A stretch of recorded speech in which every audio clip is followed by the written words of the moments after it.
Okay, hai semua. Saya Syafiqah daripada Core Physiotherapist and Pilates Kuala Lumpur. Hari ini saya akan menerangkan mengenai pergelangan kaki. Okey, sebelum tu saya akan tunjukkan tulang-tulang yang terdapat pada pergelangan kaki. Okey, kita start daripada lateral dulu. Lateral ni daripada luar. Okey, ini ialah daripada belakang. Okey, so dekat belakang pergelangan kaki kita ada tumit ataupun dalam bahasa medikalnya kita panggil dia tarsal. Okey, kita turun sikit ke bawah, kita panggil dia talus. Okey, turun ke bawah sikit, kat sini kita akan jumpa metatarsal, iaitu tulang-tulang jari kita yang tak kat tengah tu.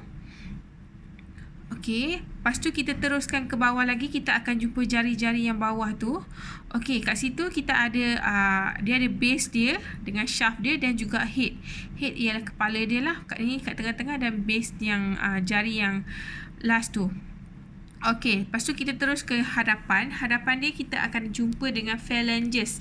Okey, phalanges ni sama juga yang kat sini. Okey, dia ada 3 part yang kita akan panggil. Distal ni yang dekat kuku, medial ni yang tengah-tengah ni, dan juga proximal yang panjang ni.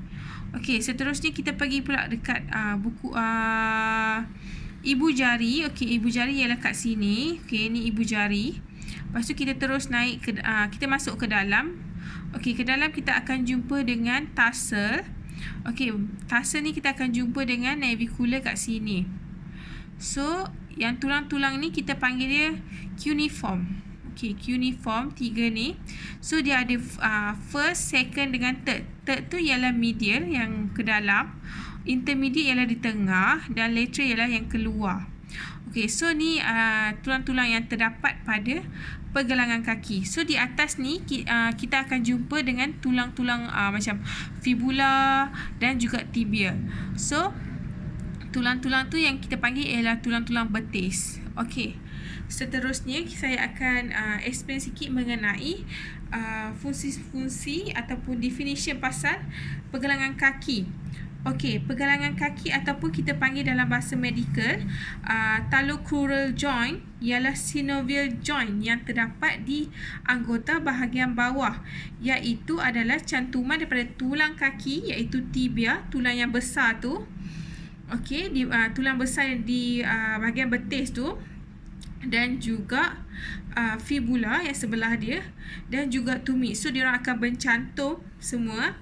Okey, pergelangan kaki amat penting semasa berjalan kerana untuk menyesuaikan diri dengan permukaan jalan ataupun apa-apa surface. Okey, selain itu kita juga terdapat 4 pergerakan untuk pergelangan kaki, iaitu dalam bahasa medikal dia saya akan bagi tahu sikit. Okey, so ini ialah contoh tulang yang ada dengan saya ialah pergelangan kaki.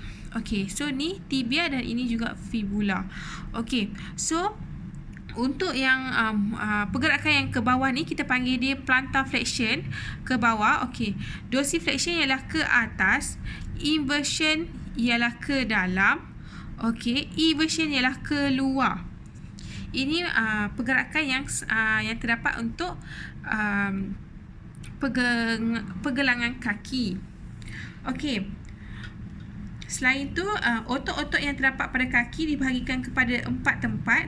Okey, untuk bahagian belakang kita panggil dia bahagian betis tu kita panggil dia gastrocnemius, soleus, dan juga plantaris, dan posterior tibialis. So kat belakang, untuk bahagian belakang. Untuk bahagian depan kita akan ada masa, iaitu tibialis anterior, extensor hallucis longus, dan juga extensor digitorum longus. Itu masa-masa otot-otot yang terdapat pada bahagian kaki. Okey, seterusnya saya akan sentuh sikit mengenai ligamen-ligamen yang terdapat pada pergelangan kaki. Okey, so kat sini saya akan terangkan sikit. Okey, kalau lihat ni daripada side yang di luar. Okey, side yang di luar. Okey, so kita startkan daripada belakang dahulu. Okey, dekat sini atas sikit pada tulang tulang yang betis ni, fibula ni. Okey, sini kita panggil posterior tibiofibular ligament. Okey, dengan kat sini yang tepi tu, bahagian buku kaki tu, kita panggil dia posterior talofibular ligament juga. Okey, dia attach kat sini. Okey, so yang ni kat belakang kita punya tumit tu yang bercantum dengan kita punya betis. Okey, so kita panggil dia Achilles tendon. Kat sini ada Achilles tendon. Tendon ni, okey, so kita akan masuk kat tepi ni juga. Okey, tepi ni, ini yang buku lali tu, kita akan jumpa dengan calcaneus fibular ligament. Okey, seterusnya kita pergi sikit kat sini, kita akan jumpa dengan inferior peroneal retinaculum. And then kat sini ialah kita punya part-part yang jari tu. Okey, belum masuk lagi kat sini. Okey, kat kawasan ni ada peroneus longus tendon. Yang paling penting ialah sini ialah yang kat kita punya metatarsal yang jari tadi tu, ada dorsal tarsometatarsal ligament. So kita masuk pula dekat bahagian dalam. Okey, ini ialah tibia kita. Okey, kat situ akan ada satu ligament yang panggil anterior tibiofibular ligament.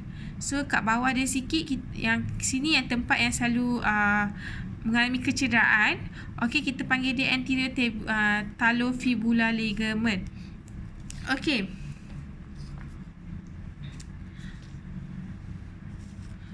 Okey, selepas tu contoh-contoh kecederaan yang selalu kita dengar untuk pergelangan kaki ialah patah pada pergelangan kaki. Means kalau kita accident, terlanggar apa-apa. And then kecederaan pada ligament. So macam kalau kita selalunya sport lah, untuk sport player, dia akan ada masalah macam ligament ni, sama ada terkoyak ataupun putus. Okey, selain itu yang paling selalu kita dengar ialah terselip pada pergelangan kaki. Okey, so saya nak explain sikit berkenaan dengan terselip pada pergelangan kaki ni. Okey, terselip pada ni ada dua, iaitu separa ataupun sepenuhnya terkoyak pada ligamen yang terdapat pada pergelangan kaki. Selalunya ligamen yang di luar. So kat sinilah kawasan ni. Okey, kawasan ni selalunya terjadi apabila melompat ataupun berlebihan pada pergerakan ke bawah. Macam kita terselip tu, kita macam kaki tu macam termasuk ke dalam. Okey, so boleh mengakibatkan juga terselip ni. Selain itu, untuk sebab-sebab utama kecederaan pada kita punya yang this part, okey, tepi ni, disebabkan kita punya otot-otot ataupun ligamen dekat sini ialah lemah daripada yang otot-otot ataupun ligamen yang dekat dalam ni. So punca untuk mendapat terselip juga. Okey, selalunya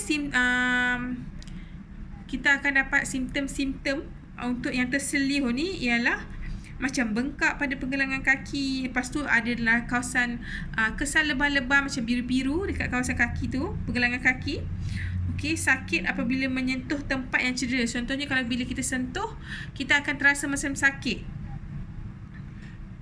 Ataupun macam bila kita berjalan, kita akan rasa sakit kat tempat tu. Okey. Satu lagi, ketidakstabilan pada pergelangan kaki. Macam kita nak berjalan, kita macam nak terjatuh. Tu pun akan mengakibatkan kita boleh mendapat terselipnya kaki. Faktor-faktor dia lah. And then macam mendengar bunyi meletup macam semasa cedera, ataupun kita akan dengar macam pop sound, pop macam tu. Itu pun boleh mengakibatkan kita punya kecederaan pada pergelangan kaki, ataupun kita panggil terselip, ataupun mungkin salah satu ligamen kita tu dah putus. And then selain itu, kita akan juga ada terhad pada pergerakan. So bila kita nak buat movement, pergerakan ke bawah dan ke atas adalah macam limited sikit. Okey, untuk kaki terselip ni, kita ada peringkat-peringkat dia. Okey, untuk peringkat pertama ialah terseliuh ataupun sedikit sahaja. Okey, untuk masa proses penyembuhan tu mengambil masa dalam 1 ataupun ke 3 minggu. Okey, untuk grade 2 kita iaitu separuh terkoyak ataupun otot atau ligamen tu dah terkoyak tapi hanya separuh, bukan sepenuhnya. Akan mengambil masa penyembuhan selama 3 ataupun 6 minggu. Okey, untuk grade yang ketiga, terkoyak sepenuhnya ataupun pecah, ligamen tu pecah ataupun pun terkoyak, dah fully tear lah kita panggil, ataupun dah memang sepenuhnya terkoyak. So mengambil masa dalam berbulan-bulan. Okey, selalunya bila kita akan dapat efek macam tu, kita akan pergi berjumpa doktor. So doktor akan refer, selalunya doktor akan refer ke fizioterapi untuk membuat proses pemulihan lah ataupun rehabilitation. Okey, selalunya untuk yang peringkat yang awal ataupun baru terjadi, kita akan gunakan PRICE. PRICE ni ialah protokol untuk fizioterapi. Okey, untuk peringkat awal. Okey, selalunya kita akan gunakan PRICE, iaitu P untuk protection ataupun perlindungan. Okey, lindungi tempat yang terkena kecederaan dan kecederaan. So kita akan suggestkan pesakit untuk ataupun anda untuk memakai ankle support. Okey. Yang kedua, untuk R ialah rehat. Okey, kurangkan melakukan aktiviti harian. So bila kita ada kecederaan pada kaki, kita akan suruhkan pasien tu ataupun pesakit tu rehat. Jangan buat macam berjalan banyak, sebab akan bila kita bagi berat pada kaki yang cedera, akan mengakibatkan bengkak lagi dan sakit. Kalau macam kita nak kita nak berjalan juga untuk macam nak pergi toilet ataupun nak pergi makan macam tu dalam rumah, seeloknya dapatkan tungkat, sebab untuk menolong daripada meletakkan tekanan semasa berjalan kepada kaki yang cedera lah. Okey, so yang ketiga, kita untuk ais. Okey, seeloknya kita akan letakkan ais di kawasan yang tercedera selama 15 minit ataupun 20 minit untuk setiap 2 atau ke 3 jam sehari. Okey, compression ialah macam kita pakai bandage ataupun pemantapan. Okey, dia kita akan suggestkan untuk patient ataupun pesakit untuk memakai bandage. So kita akan ajarkan dia orang macam mana cara pakai bandage. Okey, selalunya bandage hanya digunakan setiap hari pada waktu siang untuk mengurangkan kebengkakan pada kawasan yang cedera. Okey, selepas itu E untuk elevation ataupun aras tinggi lah. So kita akan nasihatkan pesakit semasa tidur ataupun baring, tinggikan kaki yang tercedera pada level tinggi. Okey, tinggikan sikit daripada level paras jantung kita untuk membantu mengurangkan proses bengkak tu.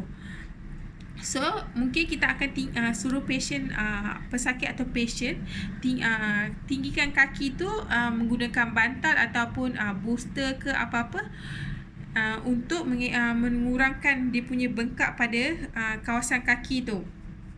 Okey, soalan selain tu, bila kita mempunyai kecederaan tisu pada pergelangan kaki, masa untuk kembali pulih mengambil masa selama 6 minggu, walaupun sakit dan bengkak mengambil masa dalam 3 bulan ke 6 bulan. Okey, anda mungkin baik dan mudah untuk berjalan tanpa menggunakan tongkat untuk peringkat awal. So kalau macam kita, bila kita dah buat yang PRICE tu, follow apa yang fizioterapis cakap, apply air semua, mungkin peringkat awal proses pemulihan tu akan kurang. So soalan yang selalu saya dapat, berapa lama soft tissue pada pergelangan kaki untuk sembuh. Okey, untuk ini kita akan mengambil masa dalam lebih kurang 6 minggu untuk sembuh. Tetapi untuk sakit dan bengkak mengambil masa dalam masa 3 ataupun 6 bulan. Ini pun ikut pada pesakit sendiri, sama ada dia buat tak apa yang fizioterapi suruh, adakah dia rehat dengan secukupnya. So semuanya ikut pada pesakit juga. Okey. Selain tu apakah yang selalu soalan yang ditanya ialah apakah rawatan terbaik untuk peringkat awal. Okey, so untuk peringkat awal early stage kita akan nasihatkan pesakit untuk rehat secukupnya. Letakkan ais pada kawasan yang cedera selama 5 ke 20 minit pada setiap hari. So dalam masa 5 ke 20 minit tu kita jangan letak saja macam tu, takut nanti mengakibatkan kita punya skin tu ice burn. So nanti sebab tu bila datang ke fizioterapi, kita adjust macam tuam-tuamkan untuk pesakit. Kita tak boleh biarkan 15 ke 20 minit tu di tempat yang sama. So kita kena ubah-ubah sikit di kawasan-kawasan yang sakit. Seterusnya kita kena pakai bandage. Kita gunakan elastic compression bandage untuk membantu mengurangkan bengkak. Elastik tu yang macam kita boleh tarik tu, and then kita akan balutkan tempat yang bengkak lah.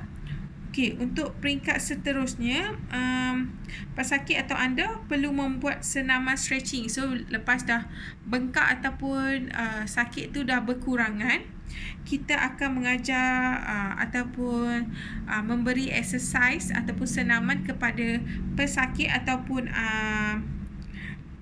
anda, senaman stretching ataupun senaman regangan ataupun strengthening secara beransur-ansur.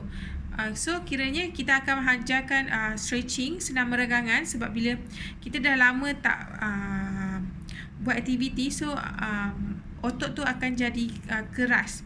So dengan stretching ni kita akan tolong otot-otot yang keras tu untuk kembali macam biasa. And then untuk strengthening ni untuk menguatkan otot-otot yang di tepi di pergelangan kaki. So untuk mengelakkan daripada kecederaan pada masa yang akan datang. So strengthening dengan stretching ni amat penting untuk selepas kita buat fizioterapi ataupun selepas kecederaan, untuk membaik pulih balik kita punya otot-otot tu. Okey, itu saja daripada saya mengenai ankle joint. Thank you.